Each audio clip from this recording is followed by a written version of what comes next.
pues bueno, pues ahí vayan guardándolas, porque no, a mí se me olvidan. Bueno, para los tumores palpebrales, pues bueno, hay que saber qué tipo de tumoración es, si es benigno, si es maligno. Generalmente, afortunadamente, las que más se pueden presentar son las benignas. Y las que vamos a platicar ahorita son el chantelasma, que es una de las comunes que se pueden llegar a presentar. Generalmente es una placa amarillenta de color, bueno, amarillento, que generalmente se da en el párpado superior, en cerca del canto interno, y es muy común verlos en pacientes de género femenino, de tez blanquita, aparece esa placa blanquecina, amarillenta más marcada, realmente tiene relación con diabetes e hipercolesterolemia, y realmente a lo mejor no hay necesidad de tocarlas, salvo que crezcan mucho o generalmente por aspecto cosmético, que son el motivo por el cual los pacientes deciden quitarlos. Yo realmente no me gusta meterme en esas situaciones. ¿Por qué? Porque es operar el párpado. Y ya sabemos que la piel del párpado es muy delgadita. Entonces, si no vale la pena y solo vamos a una pequeña resección de esta tumoración, acuérdense que las cicatrizaciones nos pueden dar alteraciones en la dirección de las pestañas o engrosamientos. Entonces, solo en verdad pensar cuando en verdad vamos a condicionar un beneficio importante al paciente o esta tumoración está presentando algún cambio importante. Una de las tumoraciones que nos puede, un cambio que puede presentar de forma importante, pues que es que esté muy grande la tumoración de chantelasma en el párpado superior y estuviera causando una caída de párpado. Eso sería una tosis de tipo mecánica, ¿no? Se quita esa tumoración, dejamos de tener la tosis y curamos o hacemos un trabajo de dos situaciones por una sola, ¿no? Pero realmente no vale la pena tocarlos. Les comentaba que yo tenía, sus compañeros, que tenía una pacientita que operamos de catarata, todo, y tenía sus chantelasmas, nunca nos metimos con ella, con los chantelasmas, pero empezó a presentar irritaciones, empezó a presentar sangrados de chantelasma, y realmente no cuadraba, porque los chantelasmas son benignos. Entonces, como que no cuadraba mucho, sí me llamó la atención. Dije, ¿sabes qué? Lo mando a onco, y me dice onco que no, pues ya los quito sin bronca, ¿no? Pues ya me regresaron operada los de onco, entonces si me la regresaron operada es porque también algo les llamó la atención, pero resultó ser nada más un puro chantelasma, ¿no? Entonces a veces hay que nada más estar bien conscientes de los cambios que pudiera presentar, pero nunca se malignizan o provocan metástasis, ¿ok? El otro que tampoco produce metástasis, pero sí como molesta, es el molusco contagioso. Ya hablaremos de este molusco cuando hablemos de conjuntiva, porque este molusco, que es una tumoración blanquecina a nivel del borde libre palpebral, va a condicionar a lo mejor molestias cosméticas o irritativas. Y el paciente está fregando esa tumoración, fregando, y va a provocar un descamamiento. Se produce una descamación de esa tumoración, de ese molusco, y esa escama va a caer dentro del ojo y al caer dentro del ojo va a causar una reacción inflamatoria tipo viral, porque al fin y al cabo el molusco es un virus, y va a condicionar una reacción folicular. Y es muy común encontrar este tipo de tumoraciones y inflamaciones o infecciones virales crónicas. ¿Okay? Entonces es una parte por la cual lo resecamos. Estaba peleándose con una de sus compañeras del jueves de que no parecía molusco, entonces le di el correo del editor del Kansky para que le mandara una foto, porque esta imagen es del Kansky, doctores. Entonces, sí es una imagen de molusco contagioso. Entonces, para que estén dudas, directamente con McGraw Hill, por favor, doctores. Pero bueno, se ven a veces más induradas, tienen una zona más umbilicada y generalmente tienen la predilección de estar a nivel del borde libre de los párpados. Nosotros sí la resecamos, o sea, nosotros como buen cirujano somos más de los quitamos, y a diferencia con otros tipos de molusco que pueden presentarse en otra parte del cuerpo, que se hacen crío, o los cauterizan o lo que sea, nosotros no. ¿Por qué? Porque puede condicionar todo ese tipo de procesos, condiciona más procesos inflamatorios. Entonces mejor nos vamos, mejor por la buena resección, aunque tenemos que tener también cuidado por eso, pero es bastante noble quitarlo así, ¿no? Y recordar las formas de transmisión del molusco contagioso, ¿no? Obviamente es por vía materno-filial o también por otro tipo de situaciones, una autoinoculación o por alguna situación que medio se les venga a la cabeza por ahí, pero bueno, no pasa nada. Si ya tiene ahí, pues ya no hay que quitarlo, ¿vale? Entonces, pero sí, es muy irritativo para el ojo, ¿ok? Voy a tratar de hablar más fuerte porque a mí se me ocurrió tener un cuarto de cine con domo, entonces cae el domo y no se oye bien. Entonces voy a tratar de gritar un poquito acá para que no oigan, ¿vale? Los nevos, pues son zonas pigmentadas del cuerpo, ¿no? Y generalmente, pues el paciente va a tener aquí su nevo muy delimitado, siempre lo ha presentado, pero va a llegar un momento en que generalmente nunca va a llegar el paciente, oye, ¿sabes qué? Quítame el nevo, y menos del párpado, porque pues generalmente si está como yo y lo único que tiene es el nevo, pues es el único que va a andar presumiendo, ¿cómo están? Entonces realmente que lleguen y que lo quiten nada más porque está así, es muy difícil, ¿no? Se va a empezar a valorar estos negros cuando empiece a tener más cambios y más coloración, cambios en su coloración, cambios en sus bordes, como vamos a ver ahorita que pudiera ser la imagen de un melanoma, es si hay que realizar una resección total y mandarlo a biopsiar. ¿Ok? Pero realmente este tipo de nevos, lo único que se le pide al paciente es que estés vigilando, ¿ok? Ahora, va a haber otro tipo de tumoraciones, que son los hemangiomas, que son las tumoraciones de color rojizo que vienen de un aumento de vasos capilares, dilatación de vasos capilares. Estos regularmente son vasitos pequeñitos, que a medida cuando son bebés, si tiene este hemangiomita, se ve mucho más grande. Y cuando llora el bebé, igual se berrinche, pues se ve una tumoración mucho más grande. Esto a medida igual que va creciendo el macizo facial, va mejorando, ya no se va viendo tan aparente y se va a dar esta imagen, va desapareciendo y va quedando la imagen que vemos aquí, doctores. Realmente es peligroso quitarlos por el proceso de sangrado, pero si vemos que sigue creciendo, pues hay que retirarlo con mucho cuidado y hacer cauterización de estos vasos, con el riesgo de provocar cicatrizaciones a nivel del párpado. Docs, voy por mis audífonos para colocarme y que no grite aquí como, señora, ¿me oye? Entonces espérenme tantito, ¿vale? Ándeme tantito.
¿Me oyen?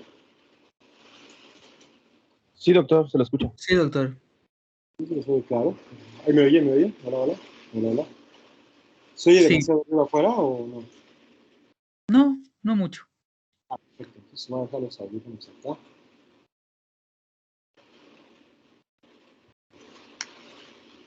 Vale. No se burlen de mis audífonos, están re grandes. Ustedes no conocieron a Sabludowski, entonces no se burlen. Bueno, estamos hablando de los hemangiomas. Realmente no hay que quitarlos, salvo que en verdad presenten un crecimiento importante, que ninguno da de esos. Y los podemos tener en diferentes partes del cuerpo, pero si como es una piel muy delgada y se están lastimando totalmente, entonces nos puede dar un sangrado y irritaciones crónicas. Para este momento, y son muy diferentes a los hemangiomas cavernosos orbitarios que vamos a ver en órbita, que esos sí llegan desde la órbita y destruyen toda la integridad palpebral. Entonces ahí sí, sí es un poquito de un proceso mucho más complejo. También les pasaré unas imágenes de este tipo de situaciones. ¿Okay?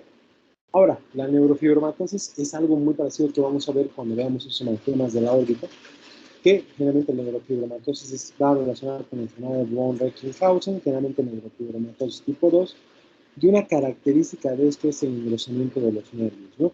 Va a haber engrosamiento de nervios vertebrales, nervios temporales, incluso se engrosa el nervio óptico. Entonces, pacientes con von Recklinghausen o neurofibromatosis sí nos los mandan mucho de genética porque hay que hacerle la pesquisa de que el globo ocular esté bien. También a nivel del iris van a presentar engrosamientos e incluso van a haber una presencia de ciertas tumoraciones que se llaman nódulos de Brusati. Entonces, tiene como que unas creas muy características y algo muy característico que presenta esto es por la coloración de algunas manchas que afectan leche. Entonces, estas hay que estarlo valorando. Y el problema con la neurofibromatosis a nivel del párpado, ¿qué va a hacer? Que va a destruir toda la superficie palpebral. Es el típico ejemplo de John Merrick, el hombre elefante, si lo conocen, no saben qué es el hombre elefante, que tiene su neurofibromatosis en todo el cuerpo. Entonces, realmente, ya cuando pasan este tipo de situaciones, el párpado pierde su estructura y a veces ya es muy poco probable poderle brindar una modificación palpebral adecuada. Entonces se decide mejor mantenerla así, procurando el beneficio del ojo.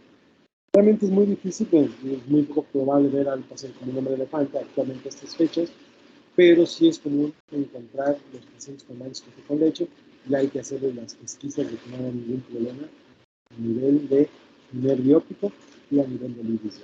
Eso sí, nosotros vemos muy frecuente este tipo de casos.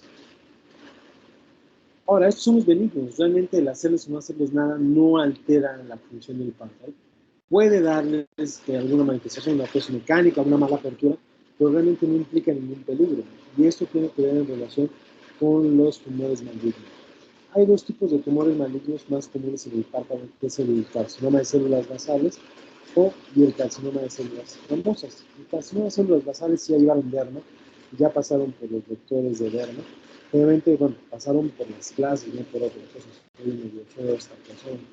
Realmente los carcinomas de células basales ya sabemos que es una tumoración nodular, tiene telangiectasias, tiene superficies perladas y van a provocar un sangrado generalmente de este tipo de situaciones. Y el problema principal aquí no es tanto que esté la tumoración, sino que va a empezar a provocar destrucción localizada e incluso puede llegar a afectar lo que es la órbita.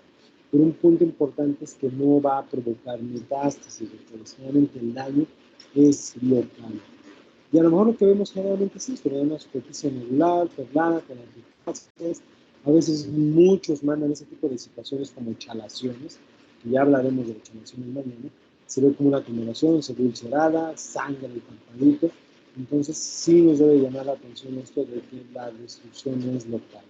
¿Y aquí qué tenemos que hacer? Pues tenemos que hacer una resección total de esta zona. Incluso va a quedar vacío esto y juntamos el párpado, aunque hay un poco de retracción, se juntan los extremos del tarso, pero retiramos la mayor cantidad de tejido afectado por el riesgo de la destrucción que puede llevar y de complicaciones a nivel de la órbita. Pero les digo, lo importante es que no provoca metástasis. ¿Ok, Docs? Entonces aquí vemos, generalmente recomiendan hacer la excisión quirúrgica, la cirugía micrográfica del MOS, pero realmente como vamos a ver ahorita en la imagen, acuérdense que el párpado es muy delgadito, entonces su epidermis y dermis es muy delgada, lo que nos preocupa es lo de abajo, ¿no? Que tenemos el orbicular, tenemos el tarso, tenemos lo que es en el párpado superior, el elevador del párpado, y al final tenemos la conjuntiva. Entonces es muy poquita las estructuras que vamos a estar protegiendo. Se decide mejor quitar el tajo ahí total, suturamos, queda un poquito retraído, pues tratamos de retirar el tejido lo más afectado posible para que no haya ningún otro tipo de problema. La radio y la quimio no presentan beneficio, y como digo, el problema es cuando va de la órbita y genera procesos inflamatorios, ¿vale? Entonces, aquí vemos, por ejemplo, la cirugía de Mohs, que a veces en la superficie del párpado no es posible, porque vamos quitando parte por parte, parte por parte. Aquí, en teoría, la estructura del párpado es muy delgada, entonces vale la pena mejor retirarlo del tajo por completo. El carcinoma de células basales, y ahora viene el carcinoma de células escamosas. El carcinoma de células escamosas es también uno de los comunes y nos toca ver comúnmente sus dos tipos de tumoración. Realmente es en pacientes ancianos, en zonas predispuestas ya que tengan un crecimiento de un cuerno cutáneo, que es un queratocantoma, se desarrollan sobre lesiones de queratosis actínica, y una de las condiciones que presentan ahí, que se presentan son estos que habíamos visto en el ectoplasma. Miren, presentan este tipo de situaciones, ¿no? Presentan una lesión predisponente, una queratosis, empieza a haber una ectropión, y el problema es que este tipo de situaciones que va a condicionar destrucción localizada.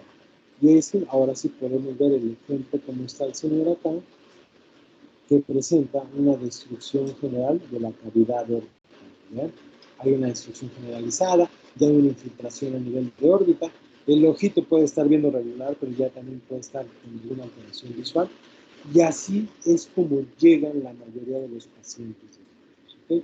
Llegan así. Ya que estamos viendo en cuadros iniciales, a veces los vemos y a veces una mala percepción los dejamos pasar. Dicen, ah, sí, mira, tiene un lagrimeo constante, ya tiene escoreada la piel. Y no, puede ser una base ya de que esté condicionándose una lesión preexistente. Pero si estos pacientes llegan, así como llegan, a mí me ha tocado ver los 3, 4 casos que me ha tocado ver en mi vida constal, ya de este tipo, llegan, ¿por qué creen que llegarían estos pacientes? ¿Qué es lo que les llamaría la atención a los pacientes para acudir a un servicio de urgencias? ¿Han perdido la vista? ¿Sangre? Pérdida de vista, que sangran, Regina, muy bien. Cuando sangran es cuando en verdad te debes dar cuenta de que algo está mal. Todo te puede sangrar, Doc, excepto el ojo, salvo que no tenga ningún antecedente de importancia, ¿vale? Cuando sangran, presentan sangraditos cuando les llama la atención, pues dicen, es que por la apariencia agarran, se ponen un paliacate o algo y van así, por la calle, ¿no?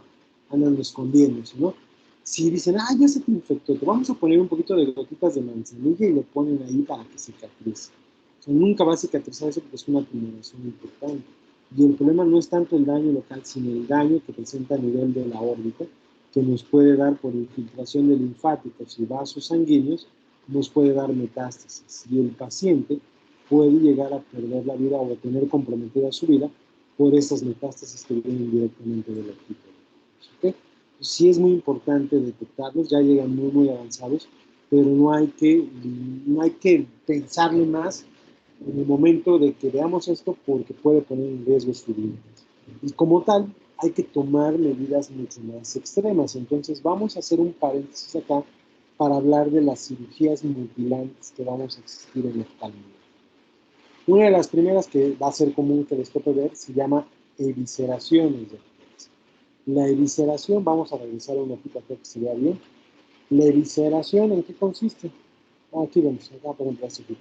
Consiste en hacer un corte a nivel aquí de la córnea, quitamos toda la córnea, doctores, y queda el iris, queda el cristalino, o lo que quede expuesto ahí, y lo que hacemos con esta evisceración es, con una cuchara de evisceración, vamos a vaciar todo el contenido del globo ocular. Únicamente vamos a dejar el cascarón blanco, que es la esclera de ¿okay?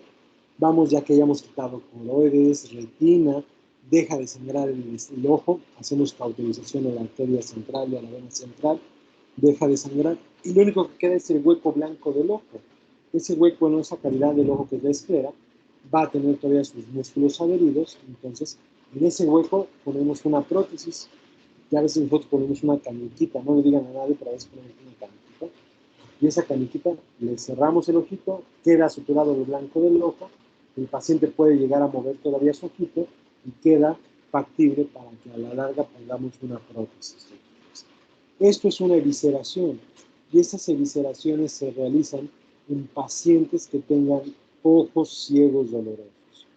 Un ojo que no me ve y que duele no debe de estar presente, ni más que le esté causando más daño. Por ejemplo, pacientes que hayan sido operados de desprendimientos de retina que no tuvieron una buena evolución, pacientes que tienen complicaciones por diabetes que se llaman glaucomas neovasculares, pacientes con glaucomas absolutos que ya no pueden controlarse.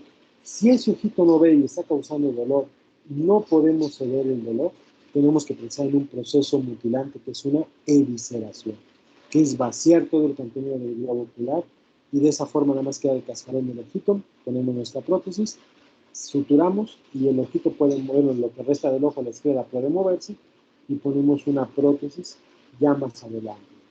Es la primera técnica invasiva radical del ojito.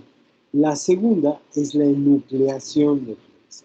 ¿En qué consiste la enucleación de ojos? La enucleación consiste en, no vaciamos nada del ojito por dentro, sino que lo separamos los músculos que están pegados en la esclera, separamos los músculos, localizamos la parte posterior del ojito, cortamos el nervio óptico y nos queda la bola del ojo. ¿Okay?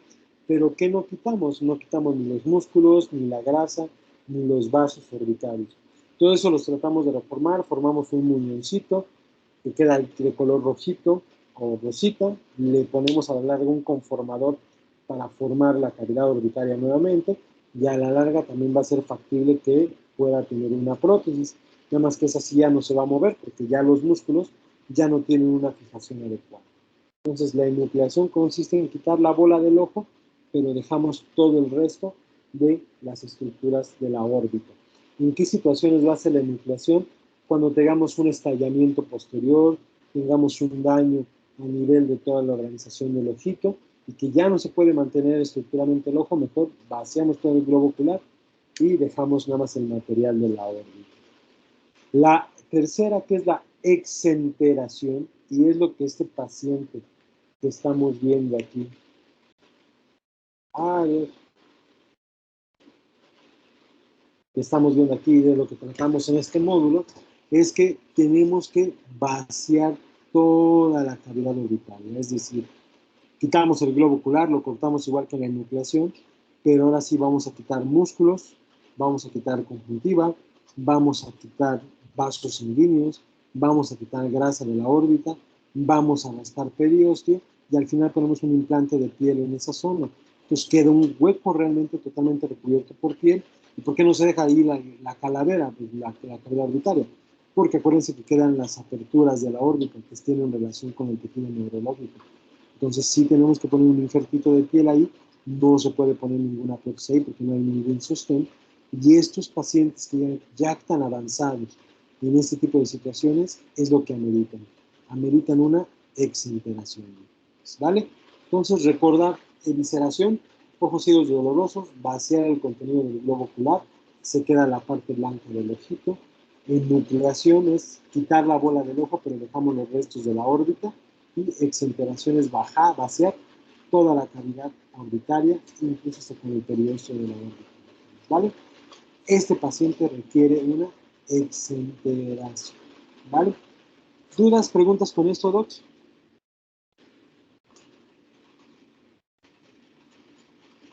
No, doctor. No me grites porque estás escribiendo por Ah, lo siento. No es cierto, Michi. Bueno, nada, quedó bien claro eso porque viene en pregunta de examen. ¿Todo bien? Vale, perfecto. Entonces es muy agresivo y sí, nos toca ver pacientes así y dices, bueno, ojalá hubiera venido antes, pero pues ya no, lo hubiera no existe, siempre lo digo a los pacientes. Una de las cosas que vamos a ver en párpados y que es común que volvamos a platicar en conjuntiva y se aborda más, es el melanoma maligno, que va a ser un melanoma de párpado que puede ser una extensión de uno de conjuntiva. Y aquí volvemos a ver el nevo que veíamos en el ejemplo anterior. Antes se veía muy delimitado, muy bonito, pero ahora vean cómo cambia de coloración y cómo se pierden los bordes de demarcación de esta pigmentación. Cuando veamos esto, sí hay que hacer una resección total de toda esta parte del párpadito, abarcar tanto la parte anterior como posterior, dejamos el hueco y nada más suturamos párpado con párpado, párpado con este párpado. Aunque quede retraído el ojito, sí hay que tratar de quitar lo más importante del tejido que esté ahí. Y aquí el problema son estos, ¿no? Que vean, están mucho más marcados, abarcan mucho más el tejido del párpado. El ojo presenta pigmentación importante también. Cuando hay un melanoma de conjuntiva, tenemos que quitar los nódulos, pero si estos nódulos ya se presentan fuera de la zona peribílica, ya se pueden considerar malignos. E incluso aquí sí tenemos que pensar igual en hacer una exenteración en casos de que esto lo veamos muy, muy avanzado o incluso tenga sus metástasis muy parecidas igual que en el de carcinoma de células escamosas. Los principales lugares donde va a dar metástasis es pulmón, hígado y cerebro. Entonces hay gente que se muere por tener este tipo de situación. O sea, no se muere por tenerlas, ¿no? Sino que fallece por las metástasis que va a presentar. Va a decir, ay, ¿cómo va a morirse porque ve melanoma? No. O sea, se muere por las condiciones que presenta. Y otra de las situaciones que también nos va a dar muchas complicaciones es el carcinoma de células sebáceas. Aquí no se tienen que espantar, porque siempre que lo digo se espantan y dicen, ah, no manches, el tener chalaciones o perrillas recurrentes me va a dar una tumoración. Sí y no, más tendiéndole a no. ¿Qué tenemos que tener cuidado en estos pacientes? Cuando ya haya tenido un chalación un paciente en esta zona, lo hayamos drenado todo, pasa un tiempo y vuelve a presentar otra vez un crecimiento, no reciente, sino otra vez vuelve a presentarlo. Drenamos y vuelve a tener material. Y una tercera vez vuelve a presentar esa tumoración. Drenamos y vuelve a salir material.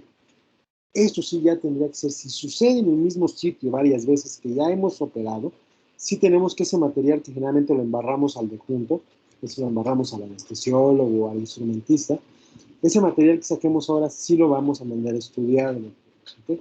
Porque eso sí tendrían una frecuencia de producir unas metástasis y destrucción localizada a nivel de la órbita. Entonces, a eso se refiere cuando está ahí. Si, por ejemplo, aquí para que vean que sí baso mis bibliografías en material inglés, de Google voy a tener suerte, pero para que vean que busco de bibliografía en inglés, es el ejemplo. O sea, ¿cómo voy a suponer que tiene un carcinoma de glándulas sebáceas? ¿Será una tumoración? Puede ser un EVO, amelánico, un nevo verrugoso, puede ser un moloso contagioso, pero vean, todo el daño surge de una glándula de meibomio afectada en la parte posterior y que tenga el antecedente de que hayan sido intervenido varias veces previamente. Eso nos debe de llamar mucho la atención para decir, bueno, sí puede tener ahí, vamos a resecarle toda esta zona y lo mandamos a estudiar, con mucho cuidado del punto labirinal que está aquí. Pero igual, si vemos una tumoración totalmente durita y que se ha representado, hay que hacerle antes de que se forme una verdadera tumoración, mandar a estudiar el material que estemos realizando en el curetaje. Porque este es un ejemplo, pero a la larga también vean la destrucción que va a presentar esta zona. Y tiene que tener mucha relación con la destrucción que sucede en el carcinoma de células escamosas o de células basales, que aquí se ve perlado y va a provocar destrucción. Pero aquí el antecedente es que haya tenido perrillas recurrentes en esa misma zona del ojo. Entonces, sí hay que tener atención, no todos los chalaciones son recurrentes. Ay, es que me volvió a aparecer en el mismo párpado, no vaya a tener un tumor. No, pero pues el párpado tienes 30 milímetros para que se te aparezca un chalación, se te tape una glándula de meibomio específica, pero si se te sigue tapando la misma, sí hay que drenarla. Y también debemos de tener cuidado en las reinfecciones, que son diferentes a un crecimiento nuevo, a una nueva presencia de tumoración. Las reinfecciones son por tumoraciones que nunca se drenaron bien, quedó ahí esto, y son factibles de que si a pesar de esto el paciente no tiene un cuidado adecuado o una higiene adecuada, pues se va a estar sobreinfectando, y es lo que a veces puede confundir ese tipo de diagnósticos. Pero sí es bien importante cuando se presenten de forma muy constante este tipo de situaciones. ¿Dudas, preguntas con esto, Docs?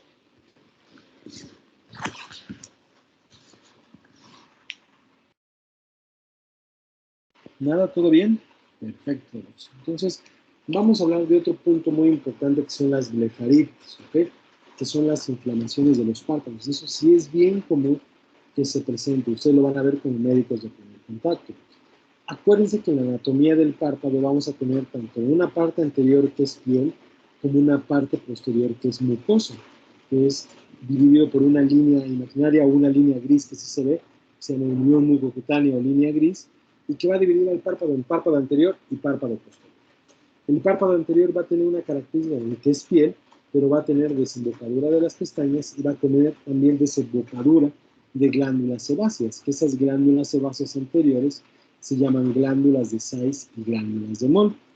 La parte posterior, que es mucosa, que es conjuntiva palpebral, también va a tener una salida de glándulas, que son glándulas más grandes que las de Sayce o de Moll, que están metidas directamente en el tarso posterior, que se llaman glándulas de Meilleur. ¿Okay? Entonces, las blefaritis pueden ser anteriores de piel o posteriores, que son de mucosa. Blefaritis anteriores y posteriores. Pero también recordar que estas glándulas pueden inflamarse e infectarse. Y nos va a dar como un vil barro que podemos tener en cualquier parte del cuerpo. Iba a decir en el trasero, pero puede pasar en cualquier parte del cuerpo. Esa perrilla que puede dar así va a darse un proceso agudo. Y si son anteriores, van a ser orzuelos anteriores, que son de glándulas de meibomio, que son las famosas perrillas. Como el típico meme de la perrilla y el perro doctor, de, ay, tengo la perrilla, ay, que lo siento. Es un chiste muy estúpido, pero es muy gracioso siempre que estamos hablando de eso. Pero bueno, ahí se los voy a subir, porque eso es típico de la clase de perrillas.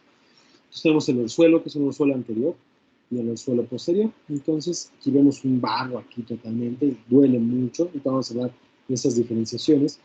Y si afecta a las glándulas de meibomio, también pueden ser agudas, pero son orzuelos posteriores, ¿okay? Que al fin y al cabo tienen que drenar, porque si no drenan, ¿qué va a condicionar? Que se forme material acumulado de tejido granular que se van a llamar chalaciones.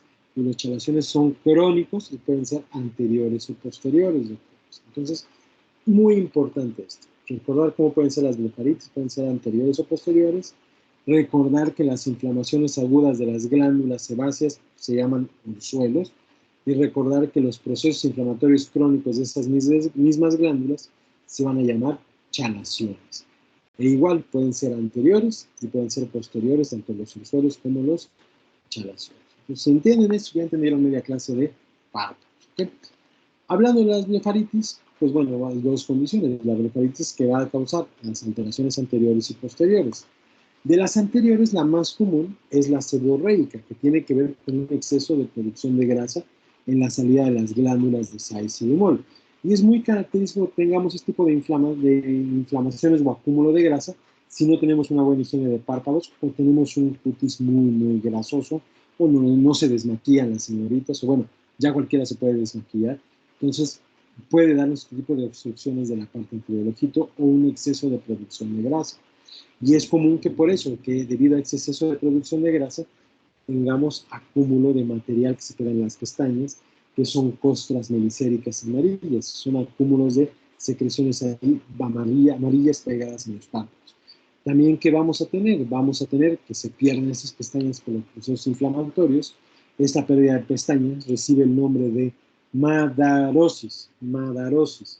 Y también estos procesos inflamatorios que van a condicionar que haya cambio de dirección en estas pestañas que nos lleve a las triquiasis o que se forme una metaplasia atrás de las pestañas normales y que se formen las distriquiasis. ¿Okay? Entonces, procesos crónicos van a dar ese tipo de alteraciones. Por eso, aunque suene muy tonto decir, pues lávate la cara, ayuda mucho a evitar tener este tipo de situaciones. ¿Okay? Entonces, puede ser más agudo. A veces todos tenemos en las mañanitas, y no digan que no, que a veces nos llegamos aquí un poquito y nos puede salir un poquito de descamación en las blancas. Ay, tengo chinguita blanquecina o chinguita ahí, o como salicita que tengamos ahí después de dormir como 8 o 10 horas. Te lavas la cara y pues es normal que se acumule esa grasa porque en las noches cuando no dormimos no parpadeamos, entonces es normal que se quede acumulada la grasa ahí presente. ¿Me oyen todavía o ya se fue la señal? No, Sí, te escucha. Se escucha, Doc. Se quedé todo ahí, no, me puta, ya no estoy hablando aquí a lo tonto, pero bueno, qué bueno que no. Entonces recordar eso, entonces son blefaritis. ¿Me escuchas trabado? ¿Me oyes bien? Es que así hablo, Doc, no te preocupes. Y escupo, entonces cuando volvamos a las clases presenciales, no te pegues a la primera línea, si no te va a tocar bautizo del JEPES, entonces tienes que tener cuidado con eso. Bueno, ya me oyeron un poquito mejor. Ahora, quién sabe si nos hagan ir, como ya la UNAM va a clases, a lo mejor se les ocurre a nuestras grandes autoridades. Vamos a hacer un grupo piloto con los de oftalmo de las 7 de la noche para que vayan. Yo sí le entro, pues no metí 10 materias, entonces me da igual. Ustedes sí sufren, doctores, ¿vale? Entonces quiero ver cómo sufren por eso. Bueno, ok, bueno, hablando de cosas menos molestas, la costra melicérica que está en las pestañas, con un buen lavado se quita, ¿no? Ahorita vamos a hablar del manejo de cada uno. ¿Okay? La eczematosa, pues, le quedé al rato de subirles al grupo de Instagram de Facebook cómo se ve el párpado todo engrosado. Tengo una imagen ahí, pero para que vean cómo se ve, porque no se ve rojo, simplemente se ve como un párpado totalmente agrietado, endurecido. El paciente va a presentar pérdida de pestañas a la larga, y son pacientes que tienen mucha alergia ocular o tienen procesos de tipo de rinitis o asma. Es muy común que tengamos este tipo de situaciones, o igual por envejecimiento empieza a dar este tipo de cambios. Realmente aquí no hay costras, no hay secreción purulenta, pero sí se va a dar un agrietamiento o un endurecimiento del borde libre de los párpados. Y es común que lo vean en estos pacientes de edad adulta. Ahora, generalmente la bacteriana, pues en vez de salir material grasoso, va a salir material purulento. Entonces, en vez de tener costras mericéricas, vamos a tener verdaderas adherencias ahí de pus o secreción verdosa pegadas en las pestañas, ¿no? Y que pudo haber venido por una perrilla que no se drenó, que se acumuló, se infectó, y ahora en vez de tener grasa, esa glándula de Say está secretando material purulento. ¿Okay? Entonces son las tres condiciones que vamos a ver en las blefaritis anteriores: seborreica, eczematosa y purulenta. De las posteriores, pues generalmente es una blefaritis posterior. Generalmente se va a asociar a procesos dermatológicos, principalmente a la presencia de acné rosácea. Los pacientes con acné rosácea van a tener su rinofima, van a tener sus telangiectasis aquí en la región malar, y por condiciones inmunológicas no totalmente descritas de forma muy acertada, van a tener un problema también inflamatorio en la mucosa del párpado.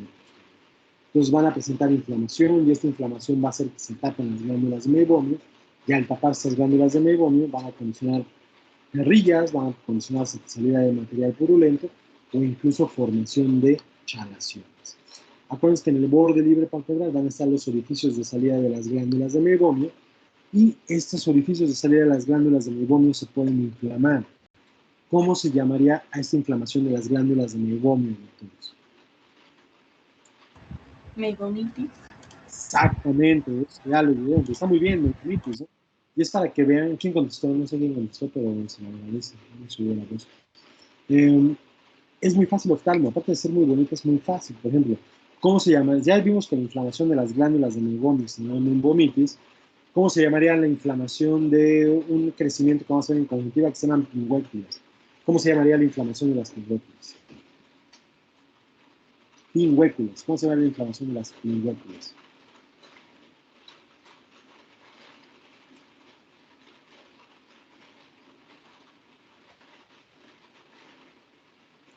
¿Nadie?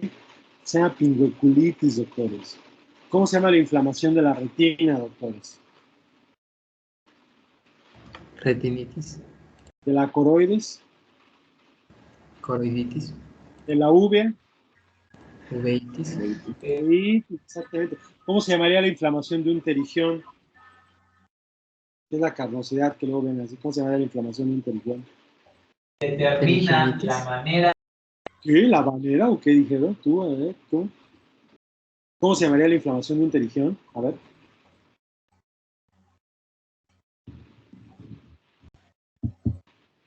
Se llama terigión. ¿Cómo se llamaría la inflamación de un terigión?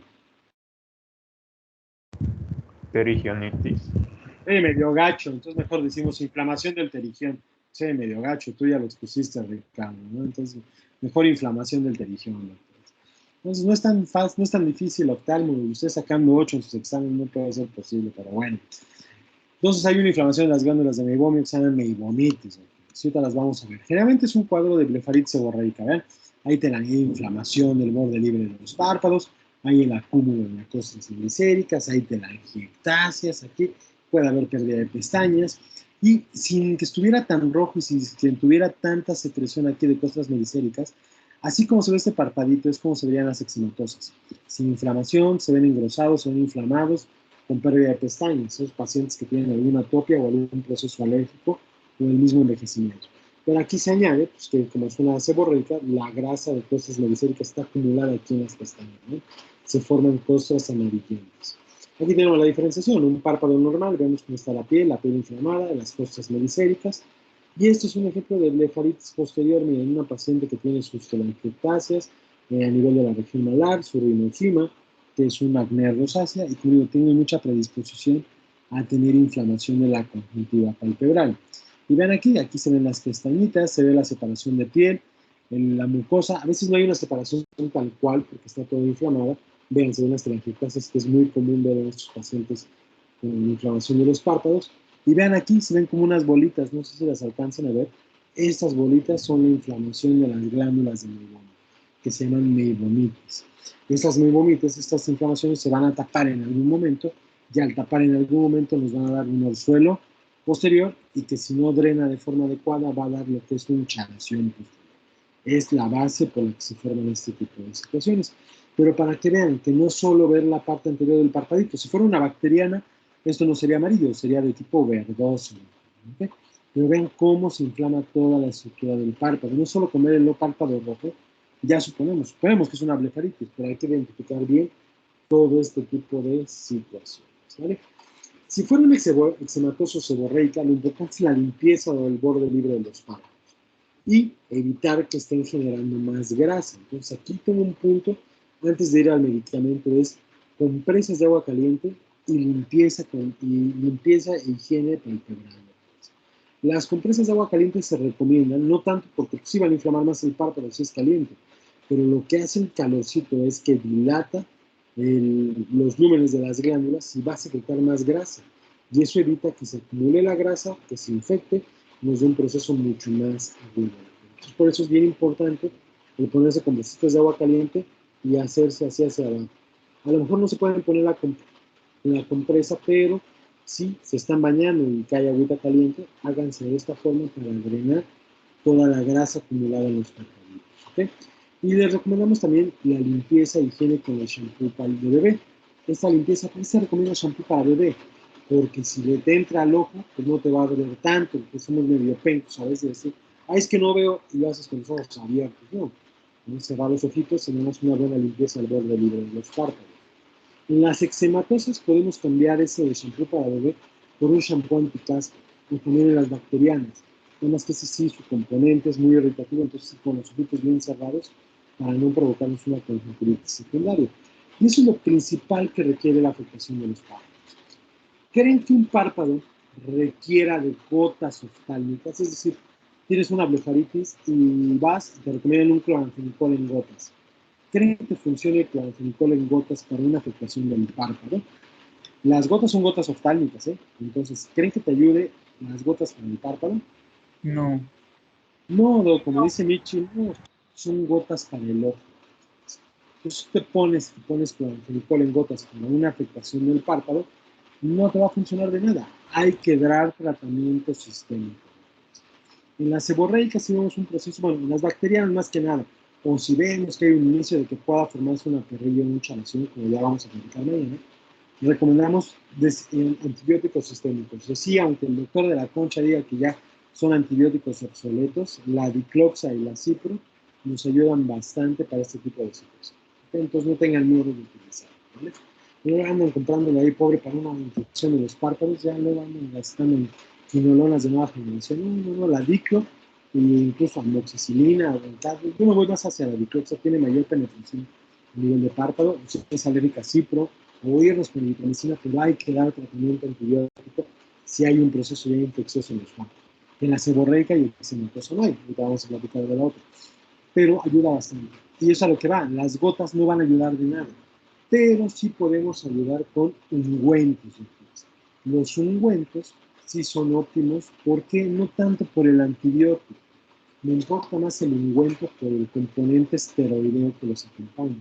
Generalmente las pomadas van a venir con vacitracina y dexametasona, ciprofloxacina con dexametasona, tobramicina con dexametasona, y no me interesa tanto el componente antibiótico, sino que me interesa más el esteroide.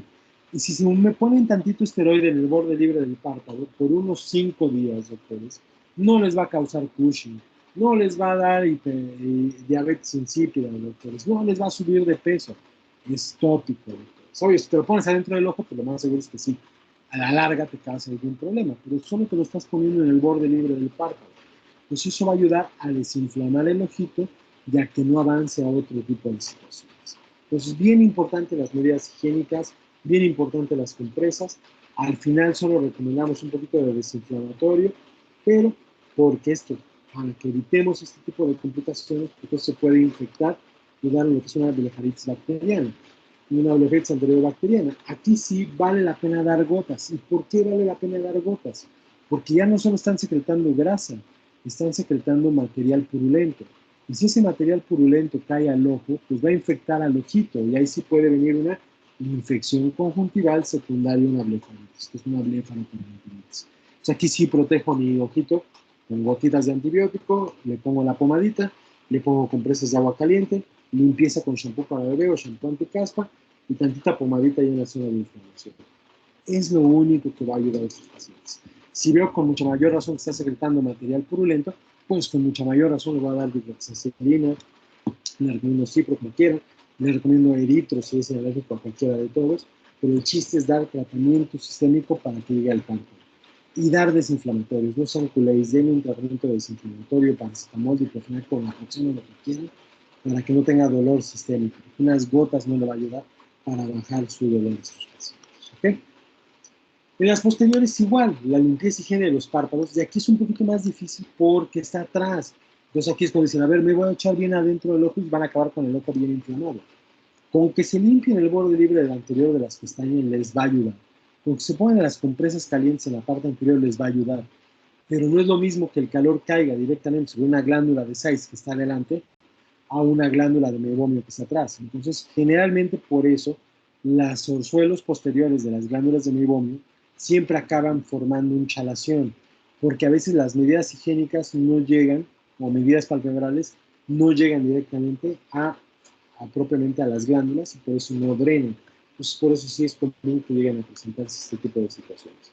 Y generalmente aquí hay que tratarlo con doxiciclina, la vamos a tratar como si fuera un paciente con acné, que es con lo que tratamos a los pacientes con rosácea. Doxiciclina, 100 miligramos por 3 semanas y después una dosis de mantenimiento por 3 meses. Podemos darle eritromicina si son embarazados. Podemos dar tetraciclina, que también tenemos en el seguro, 100 miligramos, por lo menos una vez, cada 12 horas el primer día, después una diaria, hasta por 2-3 meses, les ayuda bastante a estos pacientes. Pero también les va a ayudar mucho la limpieza y la higiene de los párpados. ¿Okay? Entonces, si ustedes recomiendan ese tipo de situaciones, lo más seguro es que el paciente evite tener lo que es una perrilla y evite tener lo que es un chalación. ¿Okay? Es una condición predisponente. Dices, bueno, me salió una perrilla. Ah, pues sí estaba viendo a dos perros saltando uno al otro. No es por eso que salió, sino que anteriormente ya habías tenido un proceso infeccioso en los párpados, no te diste cuenta, se te obstruyó una glándula y te fue condicionando la perrilla y todo eso. Y hace una pregunta muy inteligente que me hacía una doctora. ¿Cómo distingue una blefaritis de un orzuelo? Si casi van a ser iguales. Se inflama el párpado, hay dolor. De primera instancia es difícil, pero si tú empiezas a dar tratamiento como una blefaritis, lo más seguro es que estés atacando también a la perrilla que tiene ahí. Esos pacientes que dudes y que no veas bien estas inflamaciones que se van muy severas o que tienen mucho dolor, una condición es que las blefaritis a veces no duelen, y las perrillas sí, como es un proceso agudo, sí les toca, sí les molesta. Entonces empiezas a dar tratamiento y lo citas en unos 2-3 días y a lo mejor ya bajó el proceso inflamatorio y alcanza a ver ya la bolita o el material que esté condicionando ahí la condición que estás presentando. Entonces, lo ideal es saber cómo atacarlo, saber dar la limpieza, saber cuándo dar antibiótico sistémico y saber cuándo hay o no dar gotas oftálmicas. Generalmente con un buen ungüento les ayuda bastante a estos pacientes. ¿Vale? ¿Dudas, preguntas con esto, docs?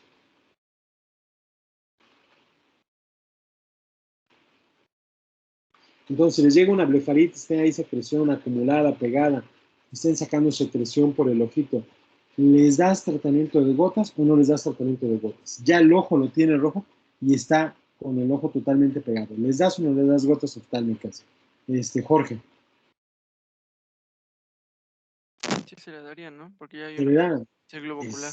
Exactamente, pero si solo ves que el párpado está inflamado y en las mañanas dices que me sale una costrita blanca, pero llevo así como 2 o 3 semanas y ves el párpado inflamado, el borde del párpado inflamado, lo iluminas y ves ahí acúmulo blanquecino, ¿tiene caso dar antibiótico o no tiene caso dar antibiótico en gotas?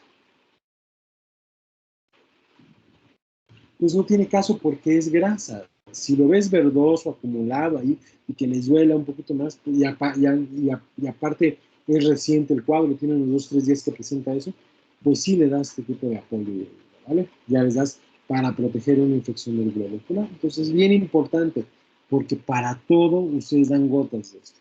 Para todo dan gotas de esto. Esta mañana me tocó ver un paciente que lo manejó un médico general, bastante bien, medio confuso ahí, medio jugándose al Don Berch, pero le dio un buen tratamiento a un paciente y yo llegó mucho mejor. Pero el chiste es saber qué damos. No vamos a dar, es del ojo, dale gotas, ¿no? Y eso se viene ya enseñando de siempre, ¿no? Tápale el ojo, pone gotitas. Y es algo que es lo que más a mí me interesa que aprendan a hacer esto, ¿no? Manejar de forma adecuada ese tipo de situaciones que se nos dan a veces y que les va a funcionar en su vida diaria. ¿Ok? ¿Dudas, preguntas, Docs? Mañana acabamos párpados, empezamos a ver aparato lagrimal, que sería el segundo tema.